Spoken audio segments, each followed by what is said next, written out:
देवियों की एक विशेषता होती है, वो अपने पति से बहुत प्रेम करती हैं और पति से भी ज़्यादा अपने पुत्र से प्रेम करती हैं। वो सबकी कसम झूठी खा सकती हैं पर अपने पति और पुत्र की नहीं खा सकती, जब तक बहुत बड़ा संकट ना आ जाए उनके सर पे। नहीं, बेटे की कसम झूठी खा सकते हैं। हालांकि आजकल तो लोग कसम का महत्व ही नहीं समझते कि कसम कहते किसको है, वैल्यू ही नहीं पता। आजकल मैं देखता हूं कोर्ट में लोग गीता की कसम खा जाते हैं और बाकायदा कोर्ट के बाहर घूमते रहते हैं, बताओ कितने पैसे दोगे, हम खाएंगे, हम झूठे गवाह बनेंगे। लेकिन उनका बहुत बुरा असर भी होता है, ऐसे हंसी में मत टाल देना। झूठी कसम खाने वालों का बुरा असर होता है, इसलिए कभी झूठी कसम नहीं खानी चाहिए। कभी भी झूठी कसम मत खाओ, बी केयरफुल। कसम दिलाते क्यों है? क्योंकि कसम की एक वैल्यू होती है। प्राण जाए वर वचन न जाए, चलो प्राण मत जाए पर वचन झूठा नहीं होना चाहिए आपका, याद रखिए।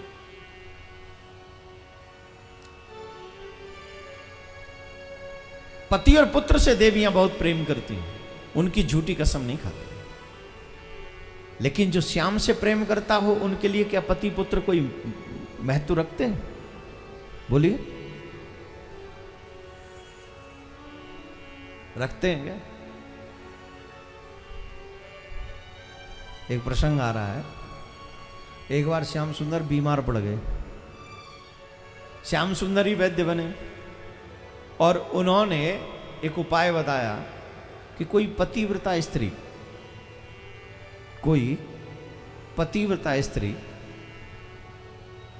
माटी के कलश में जिसमें 100 छिद्र हो रहे हो और जमुना के उस पार और इस पार सिर्फ एक सूत पे, प्रसंग तो आता है कि कन्हैया के एक केस से वो सेतु बनाया गया।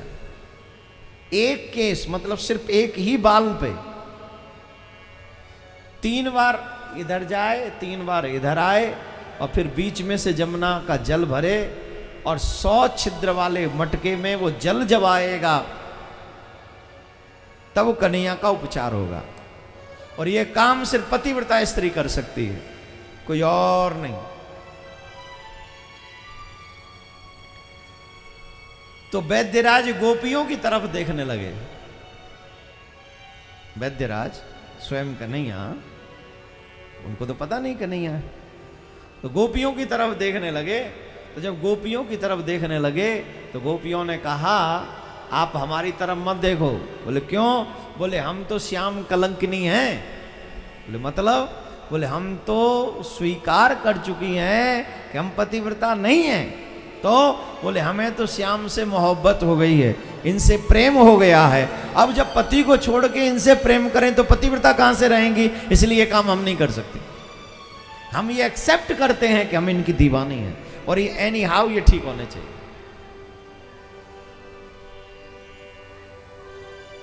कथा बड़ी है, अल्प में कह दूं, ये कार्य फिर राधा रानी ने किया। वो जल लेके राधा रानी आई और राधा रानी जब वो जल लेकर आई तो फिर श्याम सुंदर ठीक हुए।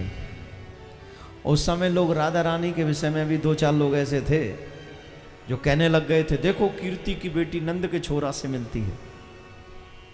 उनका प्रेम मेरे और आप जैसा प्रेम नहीं था। हम लोगों का प्रेम लौकिक है, उनका प्रेम अलौकिक है। उनके प्रेम की चर्चा हम नहीं कर सकते। I don't have capacity to say anything about Radha and Krishna. वो प्रेम प्रेम नहीं है, वो तो अलौकिक दिव्य प्रेम है। क्या वो तो दिव्य है।